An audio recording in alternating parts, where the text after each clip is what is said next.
नमस्कार, खबरों की खबर में आपका स्वागत है। तारीखें इंपॉर्टेंट होती हैं। आज 12 जून है 1975। 12 जून इस दिन इंदिरा गांधी के इलेक्शन को इलाहाबाद हाई कोर्ट ने रिजेक्ट किया था और आज सुप्रीम कोर्ट से राहुल गांधी को बड़ा झटका लगा है।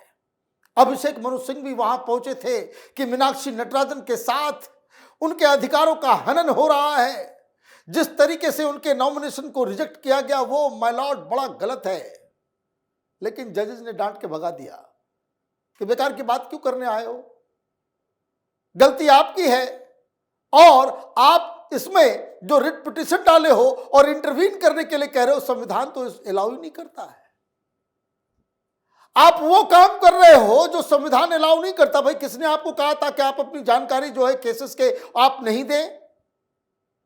आप सुप्रीम कोर्ट आ जाते हैं और सुप्रीम कोर्ट से जब आपको डांट के भगा दिया जाता है, आप कहते हो संविधान खतरे में, न्याय नहीं हो रहा। तो ये जो आज बवाल मचा है, कैसे राहुल गांधी की चहेती मीनाक्षी नटराजन को कांग्रेस के लोगों ने ही निपटा दिया, उसकी चर्चा करेंगे। लेकिन सुप्रीम कोर्ट से जो बड़ी खबर आई है और जिस तरीके से वहां मनु सिंह भी अलग अलग तर्क दे रहे थे और जजेस ने कैसे उनको फटकार लगाई, उसके बारे में जानना समझना जरूरी है। पहले क्या डिसीजन हुआ, क्यों हुआ, उसको देखते हैं। The Supreme Court dismissed the writ petition filed by Congress member Meenakshi Natarajan challenging the rejection of her Rajya Sabha candidature from Madhya Pradesh. A bench comprising Justice Prashant Kumar Misra and Justice A.S. Chandurkar declined the exercise of its writ jurisdiction, citing the constitutional bar as per Article 329. The writ petition was accordingly dismissed as non-maintainable.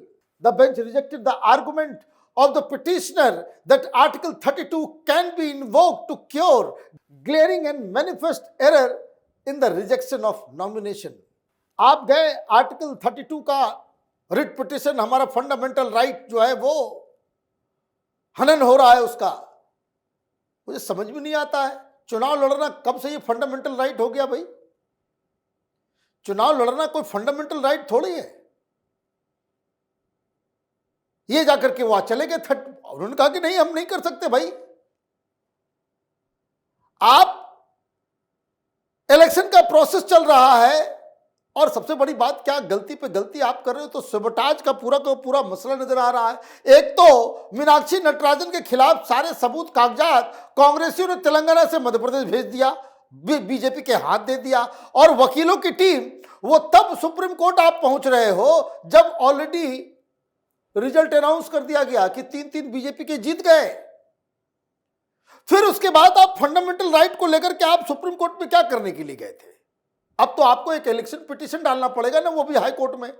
Supreme court ने यही कहा कि भाई आप गलत जगह आ गए हो, लेकिन फिर भी आर्गुमेंट सुना कि जरा सुनते हैं भाई क्या कहते हो, क्योंकि सुप्रीम कोर्ट ने साफ कहा कि आर्टिकल 329 के मुताबिक चाहे डिलिमिटेशन का मसला हो या किसी के कैंडिडेट के रिजेक्शन का मसला हो, supreme court is not the place. आपको इलेक्शन पिटीशन डालना पड़ेगा। इलेक्शन पिटीशन डालने के लिए हाई कोर्ट आपको जाना होगा। ये फंडामेंटल राइट का मसला नहीं है। तो मनु सिंघवी साहब भी लगता है उसको मिसगाइड कर दिया किस तरीके से, ये तो अजीबोगरीब कहानी है। लेकिन चलिए, वो गए वहां। रिजेक्शन क्यों हुआ? रिजेक्शन इसलिए हुआ क्योंकि कांग्रेस पार्टी के अंदर एक महिला के साथ कोई घटना घटती है, कोई शोषण का मामला आता है, मीनाक्षी नटराजन के पास ये मसला पहुंचता है, वो एक्शन नहीं लेती और जब केस कोर्ट पहुंचता है तो उसके बाद उसमें भी इनको नोटिस दे दिया जाता है। अब इस केस के बारे में किसी को जानकारी थी नहीं थी, क्या हुआ नहीं हुआ, इस केस को जब उन्होंने अपना नॉमिनेशन फाइल किया उसे वो वहां नहीं मेंशन की। आप मनु सिंघवी साहब सुप्रीम कोर्ट को क्या बताते हैं, जरा सुनिए उनके तर्क को और इनफैक्ट कुतर्क को। क्या कह रहे हैं वो? Senior advocate Abhishek Manu Singhvi for Natarajan submitted If there is no cognizance, there is no case in the eye of law. Even if there is cognizance, law requires disclosure only if charge is framed, Singhvi stated, adding that the returning officer's decision to reject her nomination was bizarre and arbitrary and resulted in rank injustice. If this way a level playing field can be made non-level, there can be no election in the country, he submitted. अब वो क्या कह रहे हैं?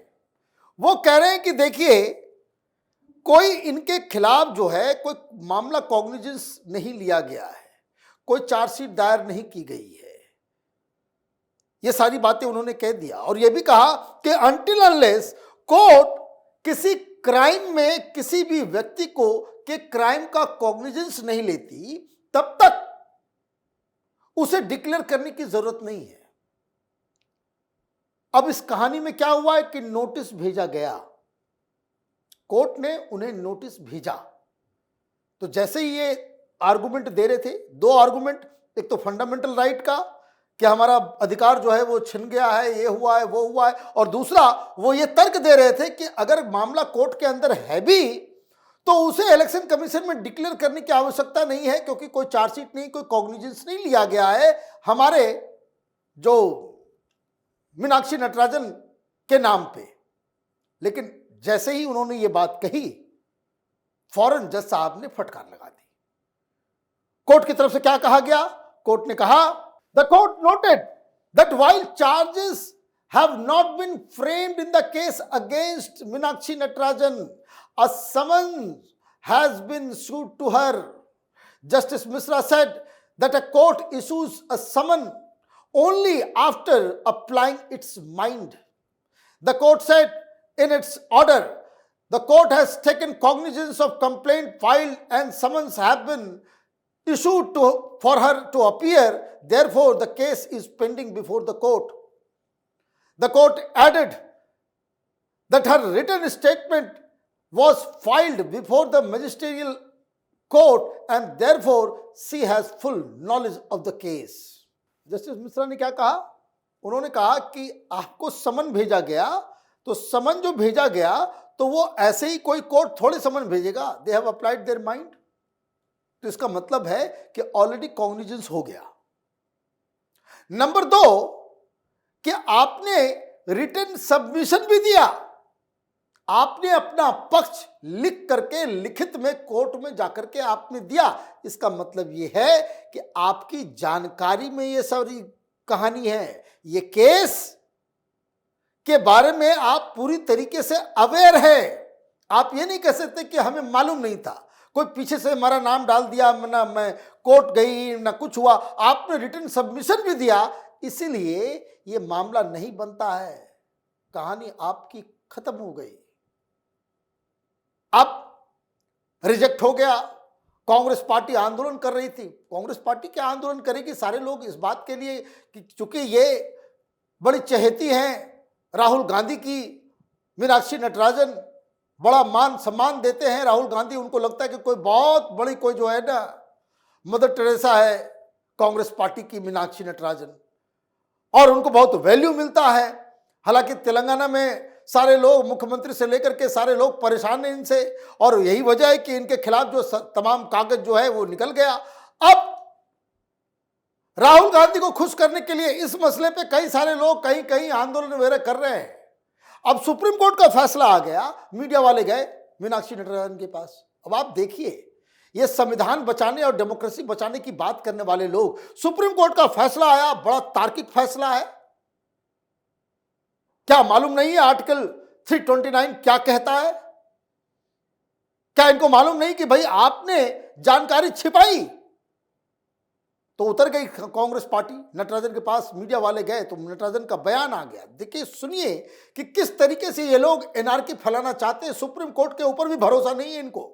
Congress leader Meenakshi Natarajan said that the Supreme Court's rejection of her plea over her Rajya Sabha nomination from Madhya Pradesh is not a personal loss, but a bigger fight for country's constitutional values. She said, this is a matter concerning our entire party. the constitution, constitutional values. I believe this is a question posed to the entire system. It is a question regarding democracy itself, whether democracy will lose or win. That is our primary concern, she added. गलती करो तुम, sabotage करे आपकी party के लोग, कागज पहुंचाए आपकी पार्टी के लोग, गलत कानूनी सलाह लें आप, कोर्ट में केस हारी आप, और पूरे देश का मसला हो गया है कि डेमोक्रेसी खतरे में है। इस देश में डेमोक्रेसी बचेगा या नहीं बचेगा? मतलब आप ये देखिए, कुछ लोगों को क्या क्या प्रॉब्लम है दिमाग में, कोई पता नहीं क्या डिल्यूजनल लोग से भर गया है हिंदुस्तान की राजनीति। आपका एक महज नॉमिनेशन रिजेक्ट हुआ आपकी गलती की वजह से, आपने क्यों छुपाया? और जब वो रिजेक्ट हो रहा है, सुप्रीम कोर्ट का फैसला आ रहा है, डेमोक्रेसी खतरे में आ गई है। कांग्रेस पार्टी यही सब कर करके अपने लिए कब्र खोद रही है। गलती स्वीकार करने की जरूरत है। ममता बनर्जी ने अपनी गलती नहीं स्वीकारी। ममता बनर्जी कहां पहुंच गई? उद्धव ठाकरे ने अपनी गलती को नहीं माना, कहां पहुंच गए? केजरीवाल ने अपनी गलती स्वीकार नहीं की, कहां पहुंच गए? जनता गलती मानने वाले नेताओं को माफ कर देती है। सुप्रीम कोर्ट के फैसले के बाद इस तरह का बयान कांग्रेस पार्टी के लिए बड़ा खतरनाक साबित होने वाला है। आप देखते रहिए कैपिटल टीवी। हमारे वीडियोस को लाइक कीजिए, शेयर कीजिए और हमारे चैनल को सब्सक्राइब कीजिए। धन्यवाद।